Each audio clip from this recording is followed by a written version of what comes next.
Hi guys, today's sentence. First one, manage, கையாளு. Second, mangle, சலவை பொறி. Third, manicure, ஒப்பனை செய். Fourth, manufacture, உற்பத்தி. Fifth, masticate, மெல்லு. Sixth, measure, அளவு. Seventh, meddle, தலையிடு. Eighth, medicate, மருந்து கொடு.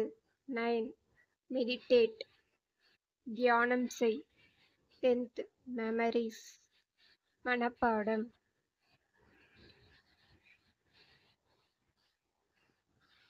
11th, merge, ஒன்றிணைக்கவும். 12th, meet, அளி. 13, means, நறுக்கு. 14, mingle, கூடு. 15, minimize, சிறிதாக்கு. 16, misbehave, தவறாக நடந்து கொள். 17, misplace, தவறான இடம். 18, model, குழப்பம். 19, modulate, மாற்று. 20, move, நகர்த்து. தேங்க்யூ கைஸ், மறக்காமல் சப்ஸ்கிரைப் பண்ணிடுங்க.